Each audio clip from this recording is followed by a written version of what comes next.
Stuttgart, 1992. The CDU Summer Festival at the State Parliament of Baden-Württemberg. The catering is provided by an Italian from Stuttgart who is considered a friendly guest and an excellent cook. He's a colorful character named Mario L. Here he is seen shaking hands with the State Minister of Transportation, mingling with the State Police Chief, and posing with the CDU faction leader. Mario is one of my closest friends. We need to save costs, he says. Today, everyone here is eating at Mario's expense. Quite literally. But Mario isn't just any Italian pizza baker, he's allegedly one of the most powerful mafia bosses in Germany. He's believed to be a central figure in the world's largest Italian criminal organization, the 'Ndrangheta. The 'Ndrangheta is one of the most powerful mafia organizations globally, with over 70 gunshots ringing out as 6 Italians are executed outside Bruno's Pizzeria in Duisburg. This criminal syndicate engages in contract killings, extortion, cocaine trafficking, and money laundering, generating billions of euros in revenue annually. For the first time, the 'Ndrangheta is wielding its power in Germany. But what was a suspected head of the 'Ndrangheta doing at a CDU summer festival? Mario L. has been convicted in both the first and second instances in Italy for extortion and membership in a mafia organization. The decision of the third instance in Rome is pending at the time of this production. Therefore, the presumption of innocence applies. Our requests for comments from his lawyer have gone unanswered. July 10, 1973, in the middle of a public square in Rome, a 16-year-old boy is abducted by 4 Italian men and taken in a van. He's the grandson of a billionaire oil tycoon. When the ransom isn't paid, the kidnappers cut off his ear. It's the first time the world has heard of this brutal Italian mafia organization. The 'Ndrangheta originates from Calabria, one of the poorest regions of Italy. In the 70s and 80s, they systematically kidnapped wealthy individuals. Estimates suggest they extorted ransoms worth around 270 million euros in today's value. They reinvested this money in the booming cocaine market, betting on the emerging drug. This will prove to be extremely lucrative. The mafiosi have the best connections to South American cartels. In the 1970s, a man named Giuseppe Ferreo founded a new branch of the clan. His focus was on arms trafficking and extortion. He brought his brother Silvio on board, and they joined forces with the powerful Marincola family. They expanded their influence by murdering rival clan leaders, quickly becoming one of the most dangerous and powerful branches of the clan. Those dealing with drugs and weapons sit on vast amounts of illicit money. The Ferreo Marincola clan seeks a way to launder this money. If only there were a country with a large Italian community and an even greater cash culture, the core of any 'Ndrangheta clan always consists of a group of blood relatives. Other clan members are not just colleagues but brothers. Giuseppe Ferreo's network extends to Germany. The son of his cousin lives in Stuttgart, a young, likable pizza baker who conveniently also has very good connections in politics. Mario L. comes from humble beginnings. At the age of 14, he moved with his family from a small Calabrian village to Germany. His father worked in construction, and soon Mario was also working as a waiter alongside his studies. He discovered his talent as a host. Maybe you have the talent to be a host and own your restaurant. Maybe you have the best burritos in town, but no one knows about it. In the 1970s, he opened his restaurant in Stuttgart, Pizzeria de Mario. Even if every last seat in the restaurant is taken, he says, "No, come here, squeeze in together, and here's a glass of champagne. We'll make it work." Elena Piontek extensively covered Mario L's case with a colleague in the SWR podcast, Mafia Land. You can find the link to all episodes in the description. At first glance, Mario seems like an ordinary pizza baker, but soon he attracts the attention of the Stuttgart Public Prosecutor's Office. He owned a house, drove a Porsche, and seemingly had more money than he could have made from selling pizzas alone. These were not the only inconsistencies. Investigators searched a safe in Switzerland registered in Mario's name, finding gold and securities worth over €1,000,000, equivalent to nearly 900,000 euros today, adjusted for inflation. What is Mario L hiding? Investigators bugged his car and listened to his phone for months, as well as that of his lawyer, acquaintances, and even a nearby phone booth.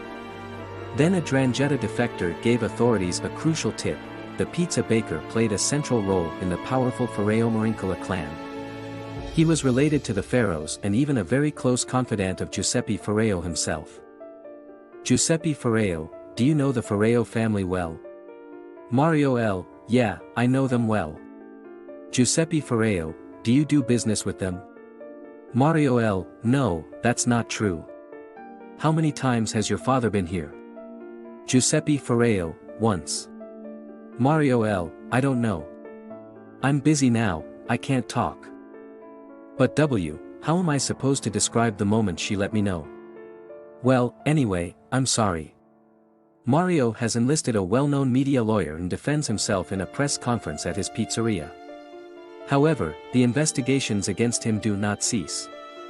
According to a BKA dossier obtained by SWR, he is alleged to be a key money launderer for the Mafia. According to the prosecutor's office, he is said to organize drug and weapon transports. During trips to South America, he is said to have been involved in drug deals. We couldn't access the dossier and therefore couldn't independently verify its contents. The Stuttgart Public Prosecutor's Office couldn't prove drug trafficking or money laundering against him in the 1990s. He is acquitted on these points. However, he is charged with tax evasion. With a bail of 2 million marks, he is released from pre-trial detention. In 1999, an Italian court acquitted him of the charges of mafia membership and money laundering due to a lack of conclusive evidence. When investigators wiretapped the phone of his restaurant in the early 1990s, they noticed a familiar voice, Gunther Oettinger, then CDU faction leader, and at the time of the investigation, a regular customer at the pizzeria. Demirioff has become like a friend to him and his colleagues over the years. Yes, more than friendship. According to the Spiegel, Mario allegedly donated 4,500 marks to the CDU at that time. We couldn't independently verify the exact donation amount. Oettinger himself stated in an interview from 1993, which we could review, that he only donated 500 marks. He told us over the phone that he knew nothing about donating. Mario is said to have received a total of 40,000 marks for hosting CDU summer parties, according to the Spiegel, even though Oettinger claimed at the time that Mario was sometimes working completely free of charge for them. He later corrected this in a TV interview. CDU State Justice Minister Thomas Schauble hears about the questionable friendship and warns his party colleague, "Watch out, you shouldn't be in this establishment where you shouldn't be." The investigations are public. Oettinger initially distances himself, saying, "Mario is not a close friend of mine. I'm quite cautious with the term friendship. He is a good acquaintance." Over the years, a whole range of accusations has been directed at Mario, ranging from money laundering to tax evasion and drug smuggling. Arms trade prostitution was also involved. Oettinger has known since 1992 about the suspicion of mafia affiliation.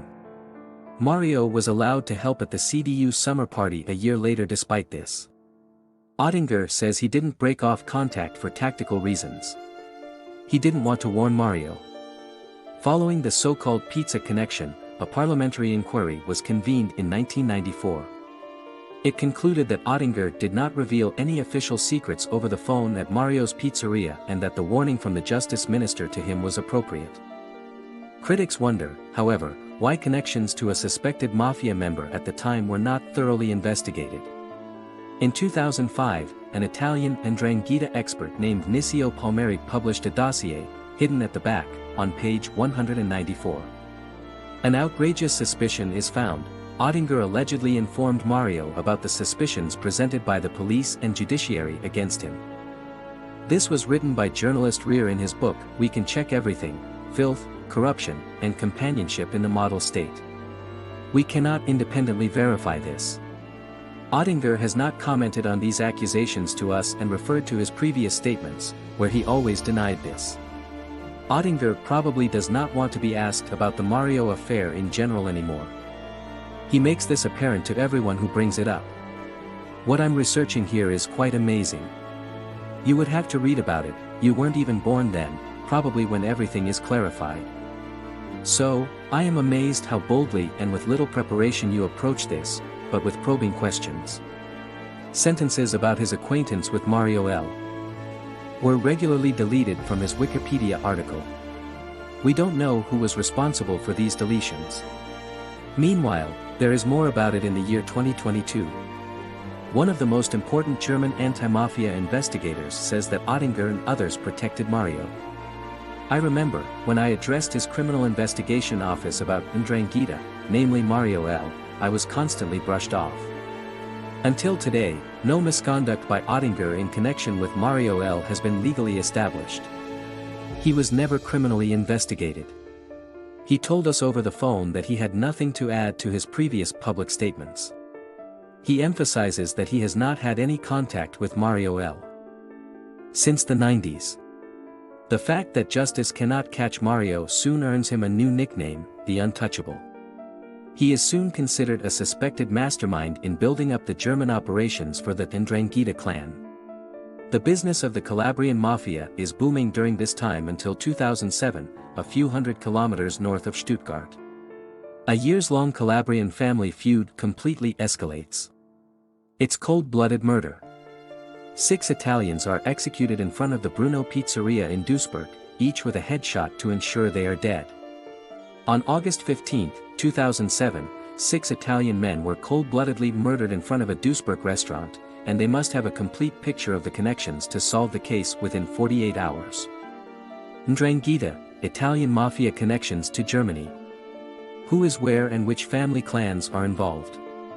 German investigators need the help of their Italian colleagues to solve the case. Tough guys who have been on the trail of the Mafia for years. For example, Nicola Gratteri is one of the leading, perhaps even the leading anti-mafia prosecutor in Italy at present. He comes from a Calabrian village. The fight against the Ndrangheta is a personal matter for him. Accordingly, Gratteri has long been a thorn in the side of the organization.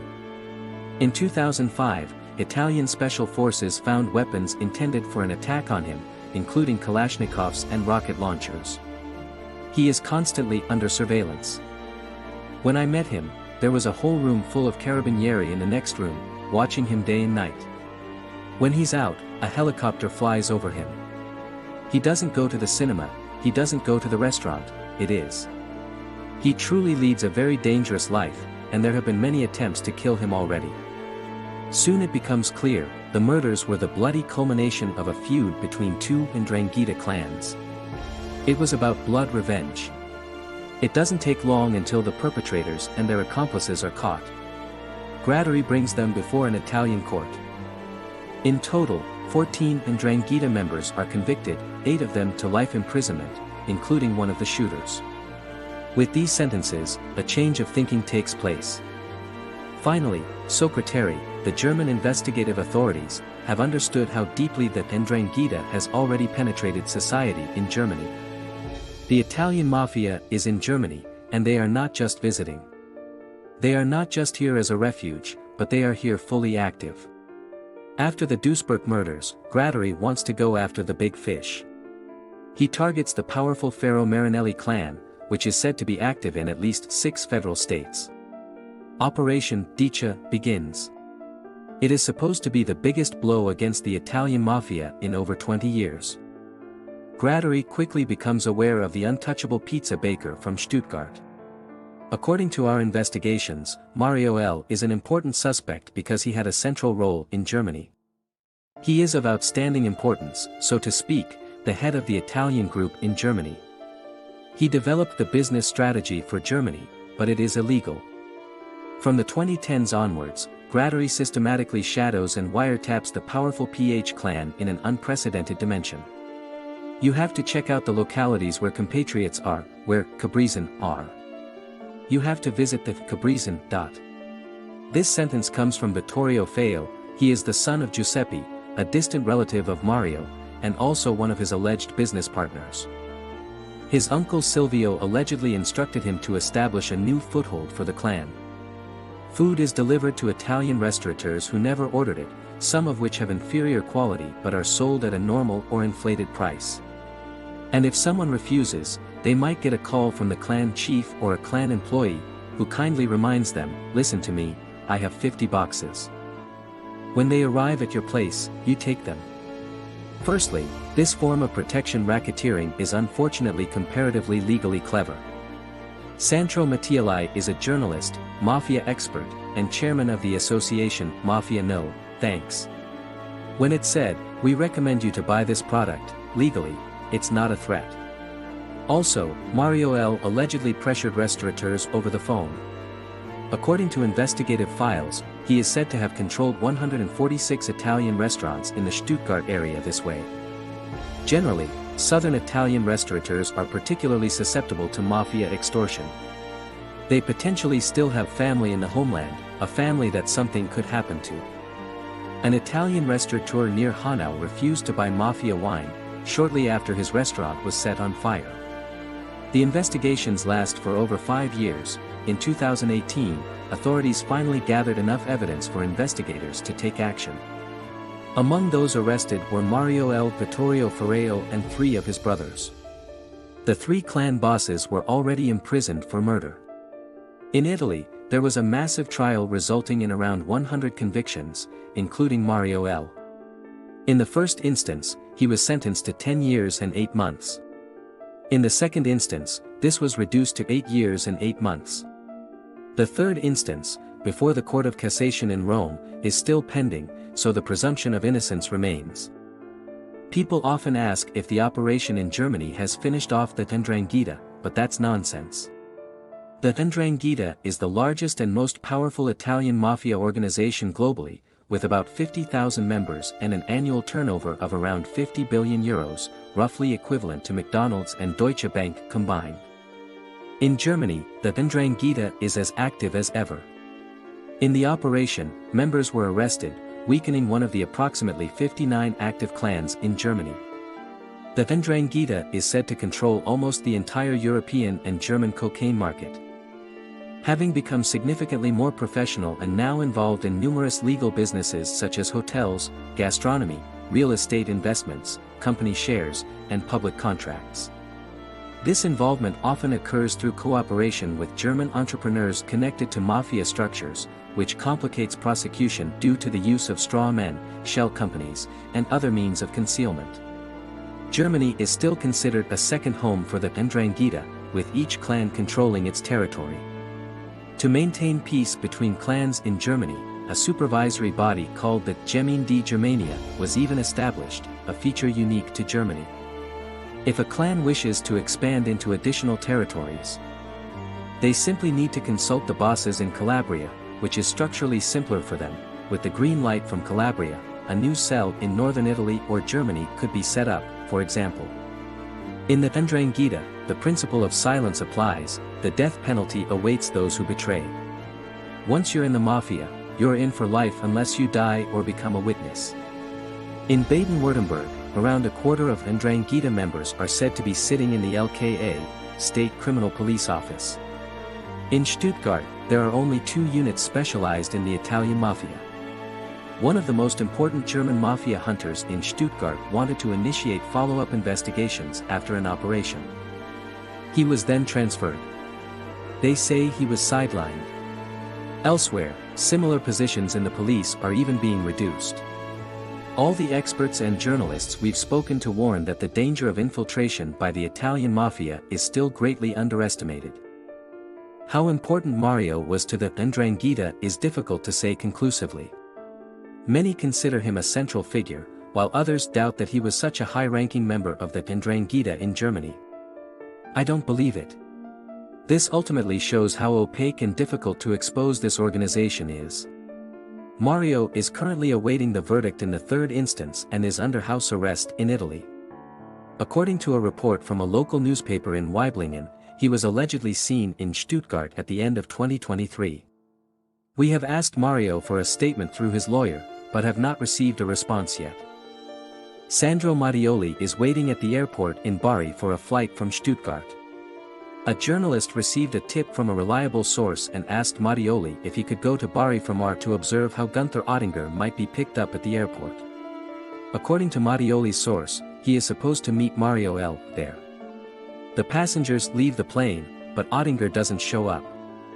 Finally, someone he recognizes appears as the very last person. It's a good friend of Oettinger with his wife and child. Oettinger admitted to SWR that he knew about the trip. My friend with his family was there and asked me to come along, but it was impossible for me alone, so I didn't plan it, but I knew about the trip. Mattioli follows him to the exit. But I did meet Mario L. at the airport, Mattioli says. According to Mattioli, he warmly welcomes the guests. At that moment, Mario L. probably has no idea that he will be arrested by the Italian police 10 years later.